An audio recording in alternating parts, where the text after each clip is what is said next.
acerca de un tema muy bonito, muy importante para cada uno de nosotros. Y se titula Qué gran privilegio. Vamos a tener como lectura base Efesios capítulo 2 a partir del versículo 11. Gloria a Dios. Y el título que tiene en la escritura es Reconciliación por medio de la cruz. Por tanto, acordaos de que en otro tiempo vosotros, los gentiles, en cuanto a la carne, erais llamados incircuncisión por la llamada circuncisión hecha con mano en la carne. En aquel tiempo estabais sin Cristo, alejados de la ciudadanía de Israel y ajenos a los pactos de la promesa, sin esperanza y sin Dios en el mundo. Pero ahora, en Cristo Jesús, vosotros que en otro tiempo estabais lejos, habéis sido hechos cercanos por la sangre de Cristo, porque Él es nuestra paz, que de ambos pueblos hizo uno, derribando la pared intermedia de separación, aboliendo en su carne las enemistades, la ley de los mandamientos expresados en ordenanzas, para crear en sí mismo de los dos un solo y nuevo hombre, haciendo la paz. Mediante la cruz reconciliar con Dios a ambos en un solo cuerpo, matando en ella las enemistades. Y vino y anunció las buenas nuevas de paz a vosotros que estabais lejos y a los que estaban cerca, porque por medio de él los unos y los otros tenemos entrada por un mismo espíritu al Padre. Así que ya no sois extranjeros ni advenedizos, sino conciudadanos de los santos y miembros de la familia de Dios, edificados sobre el fundamento de los apóstoles y profetas, siendo la principal piedra del ángulo Jesucristo mismo, en quien todo el edificio bien coordinado va creciendo para ser un templo santo en el Señor, en quien vosotros también sois juntamente edificados para morada de Dios en el Espíritu. Amén.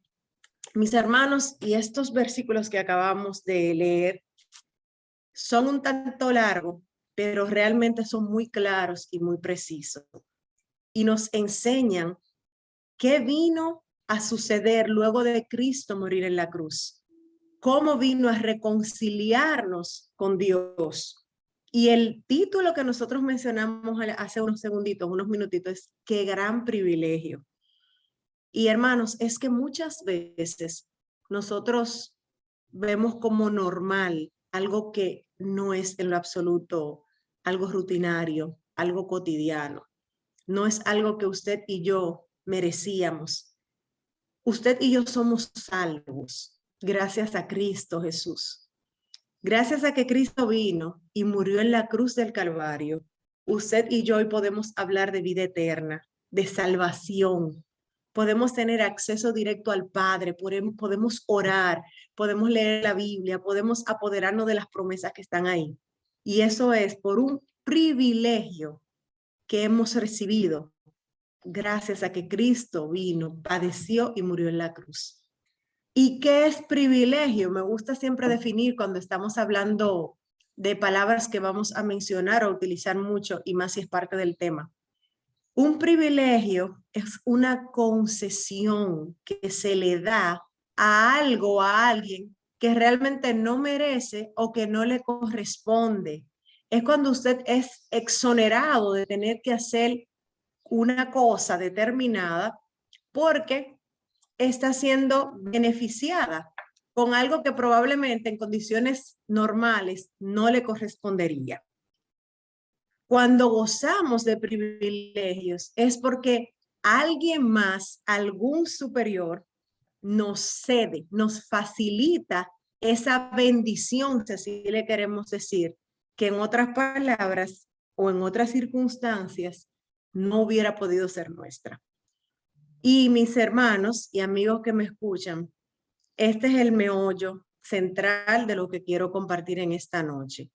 Que nosotros podamos entender, no solo saber, porque diríamos, bueno, pero todos sabemos que cuando Cristo viene y muere en la cruz, muchas cosas pasan, muchas cosas maravillosas, y dentro de ellas está esta.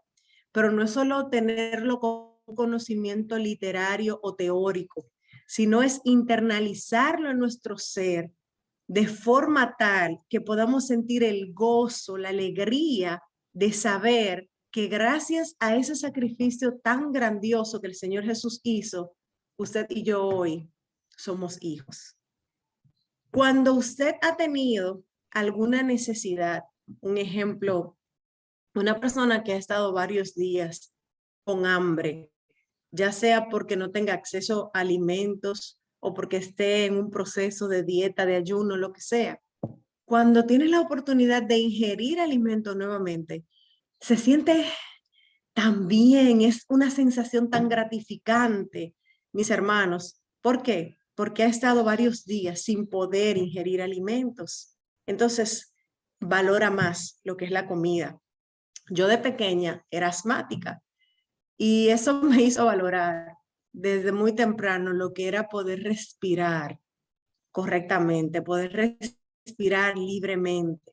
Y a veces son tantas las cosas que nosotros tenemos, y un ejemplo bien práctico es ese de respirar, que nosotros sencillamente ni siquiera pensamos que estoy respirando, lo hacemos de manera automática, pero son beneficios que tenemos a cada instante que el Señor nos da. Ahora, cuando nos vemos afectados o que de alguna forma ese privilegio se nos suspende, entonces lo valoramos más. No debería ser así, pero ocurre la mayoría de las veces. Hace un tiempo, igual, tuve una situación donde se me fue el olfato y yo me quedé 2 o 3 días sin olfato. Nunca en la vida me había pasado eso, mis hermanos. Y agradecí tanto al Señor cuando pude volver a tener olfato, a tener gusto, a comer y saborear la comida.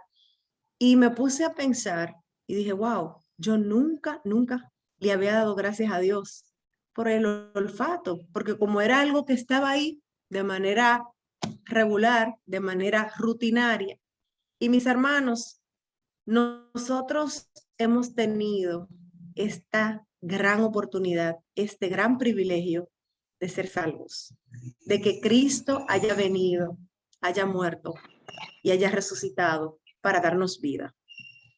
Y es algo que cada día nosotros necesitamos agradecer, que cada día tenemos que verlo como lo que es, como un privilegio inmerecido.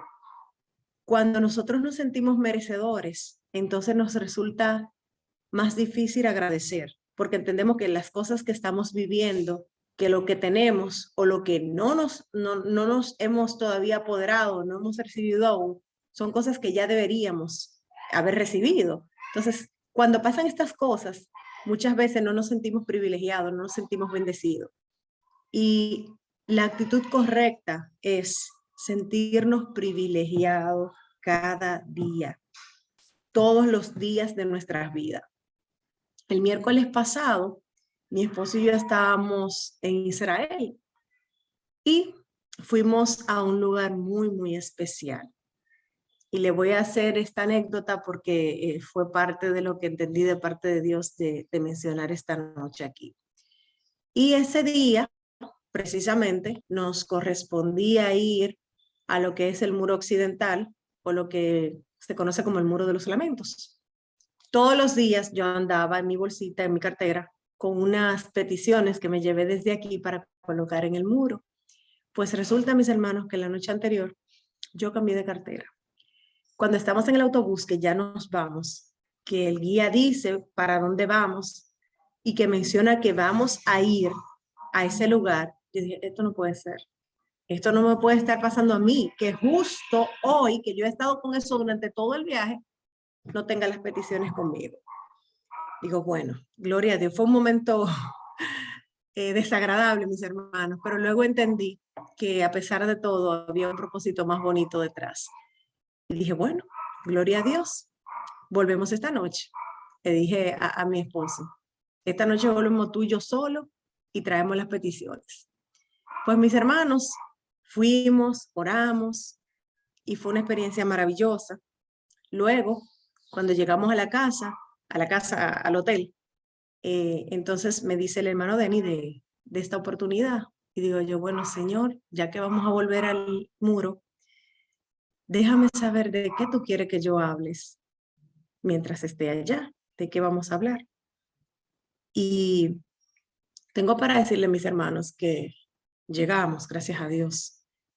Y al llegar, de inmediato, coloqué las peticiones tal y como entendí que era mi responsabilidad. Y fuimos sin tiempo, un tiempo tan restringido como habíamos ido en la tarde. Normalmente los tours se hacen en un horario más temprano, según lo que pude ver. Pero cuando llegamos, ya los que estaban ahí no era por tour, eran personas que estaban yendo a ese lugar a orar. Y dije, ok, este es el momento de estar aquí, no como viaje, sino a orar, a adorar. Y mientras estaba allí, mis hermanos, me llegó una historia que muchos conocemos, que es la de la mujer sirofenicia o cananea. Y esa historia, que está en Mateo 15, del 21 al 28, para que luego la lean, y también en Marcos 7, del 24 al 30, lo que dice es, cuando Jesús iba caminando, ella tenía una situación con una hija y ella estaba requiriendo que Jesús le ayudara. Y Jesús le dijo, no está bien que yo le dé el pan de los hijos a los perrillos. Yo vine a salvar, yo vine a ayudar a la casa, a Israel, a los hijos. Y cuando este pensamiento llega a mí, mis hermanos, esta historia, yo digo, ok, yo soy de otro pueblo, yo no soy de Israel, yo soy gentil. Y es como si hubiera una conversación en mi mente, mis hermanos, y entendía, ajá, así mismo eres gentil. Digo, pero hay un detalle de la historia. Yo no estoy recibiendo la migaja que reciben los perrillos. Yo estoy aquí y estoy sentada en la mesa. Y así mismo seguía en mi mente la conversación, correcto. Está sentada en la mesa porque eres hija, porque usted y yo, mis hermanos, somos hijos, hijos de Dios, porque siendo de lugares tan distantes y lo que costó que el evangelio llegara hasta donde usted y yo estamos hoy, aún así el Señor nos alcanzó. Jesús vino, murió en la cruz del Calvario y nos dio ese privilegio enorme de que hoy usted y yo seamos hijos de Dios y tenemos que vivir a la altura de cómo vive un hijo que está sentado a la mesa. Digo, yo estoy sentada en la mesa y no era solo el lugar, mis hermanos. Y mientras estaba allí, me estremecí, lloré muchísimo, porque esta era una historia que yo había leído tantas veces y que conocía y también conozco, sé desde hace mucho que soy hija, que gracias a Jesús nosotros fuimos insertados en ese linaje, pero fue entenderlo de una manera diferente, porque miraba a mi alrededor y veía, ok, esas personas que están aquí realmente son de este pueblo, yo no. Pero Dios me dio la oportunidad, como te la ha dado a ti, mi querido hermano o mi querido amigo que me escucha, de ser hijo. ¿Merecemos tú y yo eso? No, para nada. Pero Dios, en su infinito amor y misericordia, nos hizo hijos. Y al ser hijos tenemos derecho legítimo, pero también tenemos deberes y responsabilidades. Porque el hijo que está a la mesa tiene que comportarse como tal. El perrillo anda brincando, saltando, jugando. El hijo tiene un protocolo que cumplir. Y usted y yo, mis hermanos, somos hijos. Tenemos un protocolo que cumplir en la mesa del Padre. Y es en la mesa, cuando estamos comiendo, donde llegan los temas, donde se hace más fuerte la relación, cómo ha sido tu día, qué ha pasado, cuáles son los planes. Y cada día, mis hermanos, nosotros tenemos que enfocarnos en ese privilegio que Dios nos ha dado, en que como hijos directos, hijos legítimos, que somos ya a través de Cristo, que no éramos, que no nos correspondía, igual tenemos acceso a todo lo que la palabra dice. Y a veces seguimos viviendo como si fuéramos perrillos y nos conformamos con migajas. Y en esta noche, mis amados hermanos, es hora de que nosotros entendamos bien cuál es nuestro rol. No somos perrillos, somos hijos. Vivamos a la altura de hijos. Pidamos como tal y asegurémonos cada día de valorar ese sacrificio tan grande que hizo Jesús en la cruz, cuidando, guardando nuestra salvación, sabiendo que no importa lo que esté pasando en este mundo pecaminoso, nosotros somos hijos y como hijos tenemos un Padre que nos cuida y nos ama. Mis hermanos, que el Señor les continúe bendiciendo y que eso siempre quede latente en nuestras mentes. Somos hijos. Amén.